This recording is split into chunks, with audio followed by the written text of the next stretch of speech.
Hawa muttabaun. Hawa nafsu yang diikuti, yang diperturuti. Jamaah sekalian, dalam diri kita itu ada hawa nafsu. Mau ahli ibadah, mau ahli maksiat, ada hawa nafsu. Mau orang berilmu atau orang bodoh, ada hawa nafsu. Mau orang soleh atau tidak soleh, ada hawa nafsu. Apa bedanya? Yang ini bisa soleh, yang ini tidak. Yang ini bisa ahli maksiat, ini ahli taat. Kenapa beda? Padahal dua-duanya sama-sama ada hawa nafsu. Bedanya satu. Yang satu dihinakan oleh Allah menjadi ahli maksiat karena setiap hawa nafsu yang ada dalam dirinya selalu diikuti dan dituruti. Sementara yang lain ditahan dan dikontrol hawa nafsu itu. Jangan sampai dia yang dikontrol oleh hawa nafsunya. Contoh yang paling gampang saja jamaah, untuk kita bisa tahu di dalam diri kita ini ada hawa nafsu atau enggak.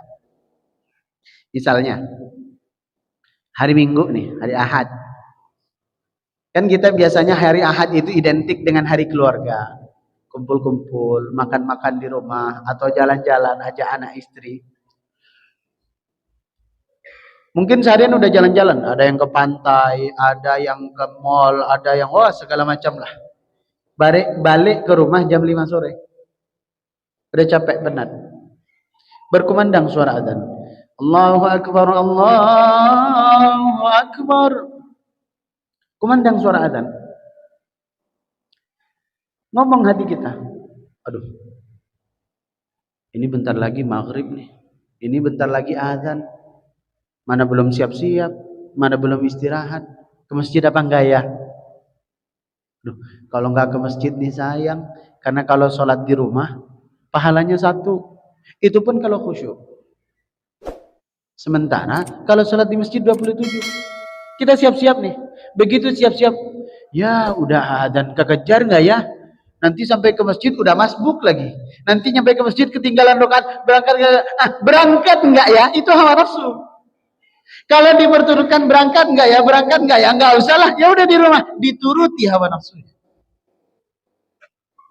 Sesederhana itu untuk kita bisa tahu. Salat subuh pun begitu. Ketika misalnya bangun azan subuh, Allahu Akbar, Allahu Akbar. Tidur apa bangun salat subuh? Satu sisi mau salat subuh karena itu kewajiban. Sekaligus biasanya kita punya rutinitas habis sholat subuh langsung mandi, sarapan, siap-siap berangkat kerja. Tapi di hari itu karena malamnya kita begadang habis ngobrol atau acara akikahan atau apalah, ngobrol sampai larut malam, subuh akhirnya sudahlah nanti ajalah dulu atau enggak apa-apalah libur sekali ajalah sholat subuh misalnya. Itu hawa nafsu sedang bertarung dengan keimanan kita dan siapa yang menang. Sholat Jumat lewat kota infak. Lewat kota infak. Ada dompet. Keluar. Ada 100.000, 50.000, 20.000, dan 2.000. Itu diuji itu keimanan kita itu. 100.000, aduh, enggak mungkin ini uang belanja sehari ini Ustaz. 50.000, aduh, lumayan dibeli kuota. 20.000 ini untuk makan siang habis sholat Jumat. Akhirnya 2.000. Di 2.000 itulah yang dimasukkan ke kota infak. Bertarung antara iman dan hawa nafsu kita.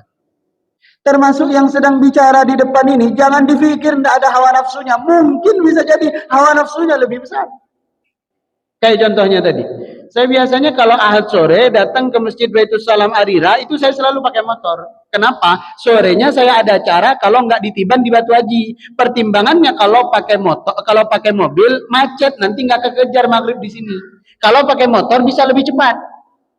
Tapi dari tadi pagi Batam itu hujan, sampai siang sampai sore hujan, sehingga saya nggak mungkin pakai motor. Mau nggak mau pakai mobil. Acara di Tiban Baitul Hasanah, yang jalannya longsor itu, yang baru dibenerin, yang kita harus putar balik mau masuk ke masjidnya, disitulah kami kajian tadi asar. Dalam hati ini was-was, datang nggak ya ke Arira, datang nggak ya, Satu sisi, oh ini harus datang karena ini istiqomah. Tapi di sisi lain, aduh nanti saya telat pula, nanti di jalan macet, nanti harus ngebut-ngebut, dibela-belain, jamaah cuma itu-itu aja. Misalnya, lah itu kan hawa nafsu bermain. Udahlah santai-santai aja, yang penting selamat, kajian bisa libur minggu depan nanti dilanjut. Kan bisa saja. Hawa nafsu ini bermain, sehingga udahlah bismillah, tancap gas. Nyampe ke Masjid Baitul Salam, meskipun Pak Imam udah rakaat kedua. Sampai di situ hawa nafsu kita bermain. Maka yang mencelakakan dan membinasakan kata Rasulullah, hawa mutmun. Hawa nafsu yang diikuti. Apalagi mohon maaf, ketika sampai ke sini bergejolak dalam hati. Bergejolak dalam hati ini, keikhlasan atau tidak, saya dan jamaah sama-sama diuji nih. Udah mampu melawan hawa nafsu, apakah lolos? Enggak. Masih diuji oleh Allah. Nih duduk di sini karena apa nih? Yang satu udahlah formalitas, yang penting nampak batang hidung sama Pak Ustadz. Aman itu. Yang satu lagi udahlah. Lagi pula mau pulang tanggung, sekalian isya di sini. Paham nggak paham itu urusan belakang. Ada lagi yang datang, kenapa datang? Aduh, nggak enak sama Ustadz. Masa acara makan-makan datang, giliran ngaji nggak datang. Nanti ditanya sama Ustadz, segan kita. Jadi datangnya bukan karena Allah, duduknya bukan karena Allah, tapi karena nggak enak sama manusia. Termasuk yang sedang bicara, diuji oleh Allah. Hawa nafsunya bermain. Kamu dari Tiban ke sini bensinnya berapa kalau pakai mobil? Nanti amplop yang kamu dapat berapa? Ngarep apa enggak sama amplopnya? Kalau enggak diamplopin, datang apa enggak? Kalau amplopnya enggak sesuai yang diharapin, mau datang lagi apa enggak? Masih mau kajian atau enggak? Diuji oleh Allah. Diuji, bukan karena enggak ada hawa nafsunya. Kita di sini sama-sama berjuang, Pak. Sama-sama berjuang, mudah-mudahan keimanan itu memenangkan dalam diri kita pertarungan melawan hawa nafsu kita sendiri. Apakah Anda capek? Sama-sama capek kita. Apakah Anda ada kesibukan? Sampai kita curi-curi waktu.